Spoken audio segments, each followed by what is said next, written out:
Hey everyone, welcome to CSC preparation. And आज के video में हम देखने वाले हैं एनसीईआरटी हिस्ट्री के अध्याय 6 और इसमें राजा, राज्य और एक प्राचीन गणराज्य की बात की गई है।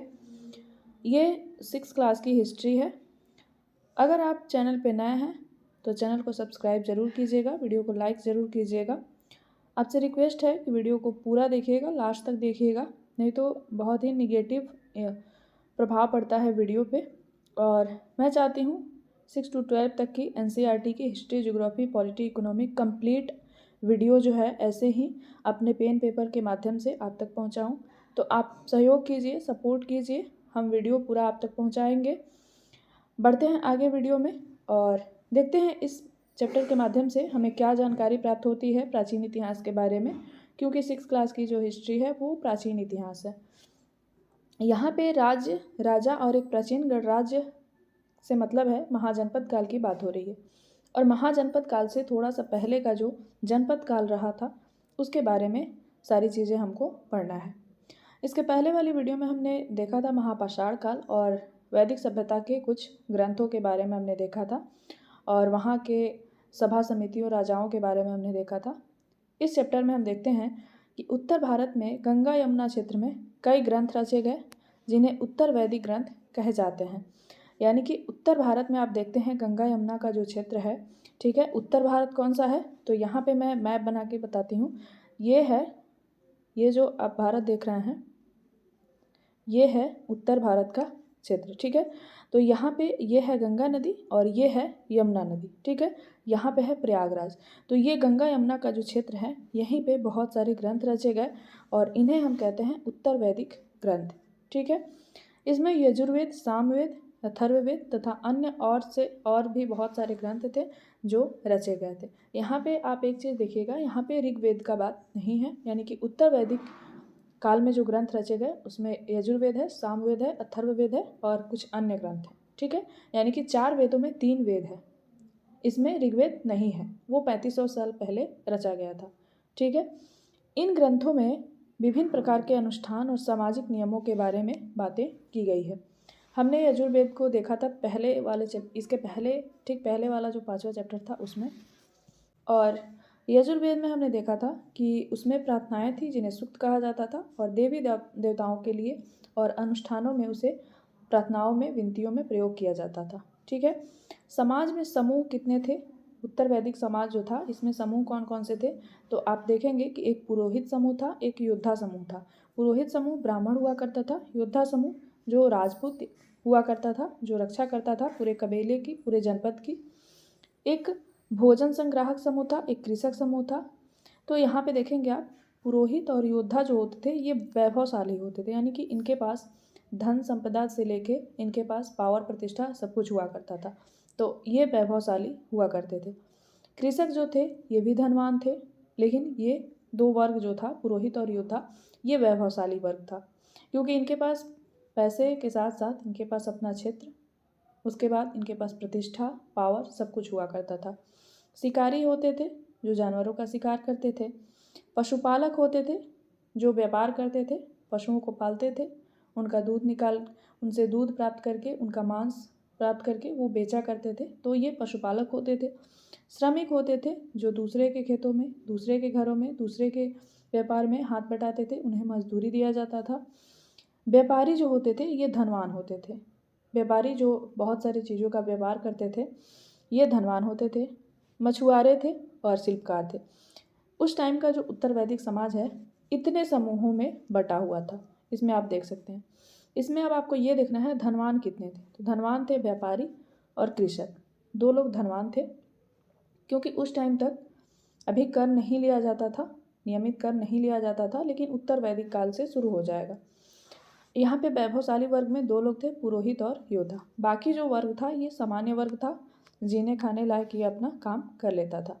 बाकी जो है इसमें निर्धन थे, यानी कि कृषक और व्यापारी धनवान थे, पुरोहित योद्धा जो थे वैभवशाली थे, और बाकी जो लोग थे इसमें जैसे भोजन संग्राहक है, उसके बाद शिकारी है, पशुपालक है, श्रमिक है, शिल्पकार है, मछुआरे हैं, ये लोग निर्धन थे। पुरोहित द्वारा लोगों को 4 वर्णों में विभाजित किया गया है। यहाँ पे ये समाज में समूह थे, ठीक है। समूह और वर्ण में अंतर है। अब पुरोहित जो 4 वर्णों में समाज को विभक्त करते हैं, उसमें पहला है ब्राह्मण। वेदों का अध्ययन करना और यज्ञ करना, इसके लिए उपहार मिलता था। ब्राह्मण का काम था कि वो वेदों का अध्ययन भी करें, अध्यापन भी कराएं, यानी कि खुद भी पढ़ें, दूसरों को पढ़ाएं, यज्ञ करवाएं, हवन करवाएं और उसके बदले उनको उपहार दिया जाता था। उपहार में बहुत सारी चीज़ें दी जाती थी, कपड़े, सोने, चांदी, यहाँ तक कि क्षेत्र, गाँव के गाँव भी दान में दिए जाते थे। क्षत्रिय जो होते थे, इनका काम था युद्ध करना और लोगों की रक्षा करना, यानी कि जो साम्राज्य था, जो जनपद था, जो कबीला था, जो राजा था, वहाँ का मुखिया एक तरह से कहिए, उसका कार्य था कि वो लोगों की, जो जनता के बीच वो प्रतिनिधि है, वो सब सारे जनता की रक्षा करेगा, चाहे वो युद्ध लड़के करे या फिर बाहरी आने वाली जो शक्तियाँ हैं उससे बचा के करे। वैश्य जो था, तीसरा वर्ग जो था वर्ण, वो कृषक था, पशुपालक था और व्यापारी था। इसमें धनी गरीब सब शामिल थे, क्योंकि कृषक और व्यापारी धनी थे, पशुपालक जो वर्ग था वो निर्धन था। शूद्र जो वर्ण था, ये अन्य 3 वर्णों की सेवा करता था, अनुष्ठान का अधिकार इनको नहीं था। यानी कि ये जो चौथा वर्ण था, इनका काम ये था कि वैश्य की सेवा करना, क्षत्रिय की सेवा करना और ब्राह्मण की सेवा करना। इनके पास ना ही अनुष्ठान का अधिकार था, बस ये इनकी सेवा में लगे रहते थे। ठीक है। औरतों को भी शूद्रों के समान माना गया था, यानी कि जो ये शूद्र थे, सेम यही दशा घर की औरतों की थी, चाहे वो किसी भी वर्ण की हो। ठीक है। इन्हें वेदों के अध्ययन करने का अधिकार नहीं था और इनको शूद्रों के समान माना गया, और जितनी शक्तियाँ शूद्रों को थी उतनी ही शक्तियाँ इनके पास थी, यानी कि कुछ नहीं था। सभी वर्णों का निर्धारण जन्म के आधार पर होता था, यानी कि ब्राह्मण के घर में जो पुत्र होगा वो ब्राह्मण होगा, क्षत्रिय के घर में जो पुत्र होगा क्षत्रिय होगा, वैश्य के घर में जो होगा वैश्य होगा और शूद्र के घर में जो होगा शूद्र होगा। लेकिन इसके पहले वैदिक काल में क्या था कि जो वर्ण था वो कर्म के आधार पर था, यानी कि ब्राह्मण का पुत्र है लेकिन अगर क्षत्रिय का कर्म कर रहा है तो वो क्षत्रिय होगा। लेकिन इस काल में क्या हुआ कि ब्राह्मण का पुत्र है, चाहे वो कर्म कोई भी करे लेकिन वो ब्राह्मण ही रहेगा, जैसा कि अभी चला आ रहा है। सभी वर्णों का निर्धारण जन्म के आधार पर होता था, ये हम लोगों ने देख लिया। अब बात आती है जनपद की। शाब्दिक अर्थ है कि जन के बसने की जगह होता है, यानी जन यानी कि लोग, और उनका जो बसने का जगह है ये एक एरिया है, इसमें बहुत सारे लोग हैं, इस एरिया को क्या कहा जाएगा, तो ये एरिया जनपद है। ठीक है। चित्रित धूसर पात्र क्या थे, ये एक विशेष बर्तन है जो सरल रेखाओं तथा ज्यामितीय आकृतियों के रूप में है। ठीक है। अब महाजनपद की बात आती है। महाजनपद क्या है? महा का मतलब ही होता है बड़ा, यानी कि जनपद जो है क्षेत्र वो कुछ और विस्तारित हो जाए और विस्तार का रूप ले ले और बड़ा हो जाए तो उसे कहेंगे महाजनपद। 25 वर्ष पूर्व कुछ जनपद महत्वपूर्ण हो गए जिन्हें महाजनपद कहा गया। अधिक जो जनपद थी उनकी महाजनपद थी उसकी राजधानी होती थी, यानी कि महाजनपद वो हैं जिनकी राजधानी होती थी। इसके पहले वाले वीडियो में हमने क्या देखा था कि जो जनपद के राजा थे उनकी कोई राजधानी नहीं थी और ना ही उनके पास कोई अपना महल था जिसमें वो रहें। जिनकी किलेबंदी होती थी, लकड़ी, ईंट या पत्थर की ऊंची दीवारें होती थी। यानी कि अब देखा जाए तो यहाँ पे अधिक जो महाजनपद थे उसकी राजधानी थी, और वो जो राजधानी था बचाव के लिए उसकी किलेबंदी की गई थी। वो लकड़ी, ईंट, पत्थर की ऊंची ऊंची दीवारों से ये किलेबंदी की गई थी रक्षा के लिए। जस्ट इसके पहले वाले वीडियो में हमने देखा था वैदिक काल में कि उस टाइम सेना, अस्थायी सेना की व्यवस्था नहीं थी। अधिकांश जो लोग रहते थे उसमें जो वयस्क लोग थे, अधिकांश लोग वहीं युद्ध लड़ने जाते थे। यहाँ पे राजा सेना रखने लगे। वेतन में पूरे साल आहत सिखों को दिया जाता था। तो जो राजा सेना रखते थे अस्थायी रूप से, ताकि युद्ध लड़ सके वो सेना, ठीक है, उनको वेतन में पूरे साल आहत सिखों, जिसको पंच मार्क्ड क्वाइंस कहते हैं, जिसे आहत करके बनाया जाता है, यानी कि उस पर ठोक पीट के बनाया जाता है, पंच मार्क सिक्के भी कहते हैं, तो आहत सिक्कों को दिया जाता था। ठीक है। कर के बारे में यहाँ पे थोड़ा सा डिटेल में दिया गया है। कर नियमित थे। इसके पहले हमने क्या देखा था 5वें चैप्टर में, कर नियमित नहीं थे। फसलों पर जो कर था, यानी कि किसान जो खेती कर रहा था, तो उपज का 1/6वां हिस्सा जो था वो भाग कहा जाता था। वो उपज का 1/6वां हिस्सा कर के रूप में देना होता था। कारीगरों पर भी कर था। जो कारीगर होते थे विभिन्न प्रकार की सामग्रियों को बनाते थे, श्रम के रूप में इनको क्या करना होता था कि राजा के लिए महीने में 1 दिन बिना वेतन का काम करना होता था। यानी कि राजा के यहाँ एक दिन का काम करना होता था, उसके लिए उनको कोई वेतन नहीं मिलता था, पूरे महीने में एक दिन। पशुपालक जो थे, जो पशुओं को पालते थे, दूध वगैरह बेचा करते थे, मांस बेचा करते थे, उन पर भी कर लगाया गया। जानवरों या उसके उत्पाद के रूप में कर, या तो उनसे जानवर लिया जाता था, जो जानवर उन्होंने पाला है, या जानवरों से जो उत्पाद है यानी कि दूध है, दही है या फिर मांस है, ये सारी चीज़ें ली जाती थी। चौथा है व्यापारियों पर किस तरह का कर लगाया गया। जो व्यापार करते थे तो सामान खरीदने बेचने पर कर लगाया गया। जो वो सामान खरीदते थे, बेचते थे, आयात निर्यात करते थे, उस पर टैक्स लगाया गया। आखेटक तथा संग्राहक पर कर। आखेटक यानी कि जो शिकारी थे, खाद्य संग्राहक थे, इन पर भी कर लगाया गया और इनसे कहा गया कि जंगल से जो वस्तुएं प्राप्त होती है उसके रूप में इनको कर देना है। ठीक है, तो अभी हम देख रहे हैं कि इस टाइम तक उत्तर वैदिक काल आते आते समाज के जितने भी वर्ग हैं, समाज के जितने भी समूह हैं, सब पर कर लगा दिया गया है, उनकी क्षमता के हिसाब से और उनके कार्यों के हिसाब से। जो जैसा काम कर रहा है उस तरीके से उस पर कर लगा हुआ है और उसको उस तरह से कर पे करना है, टैक्स पे करना है। ठीक है, अब कृषि में इसमें क्या परिवर्तन हुआ उत्तर वैदिक काल में, ये कृषि में परिवर्तन के लिए ही जाना जाता है उत्तर वैदिक काल। इसमें क्या हुआ कि हल के फाल लोहे के बनने लगे। अब यहाँ आते आते लोहे का प्रयोग शुरू हो गया। हल का जो फाल था, जो लकड़ी का बना करता था, वो अब लोहे का बनने लगा। ठीक है, उपज बढ़ गई क्योंकि हल के फाल से खेत को जोतने पे खेत जो है अच्छे से मिट्टी को हटा पाता था हल का फाल, और उपज बढ़ने लगी क्योंकि बीज जो थे, दाने जो थे, खेत मिट्टी के अंदर जाने लगे।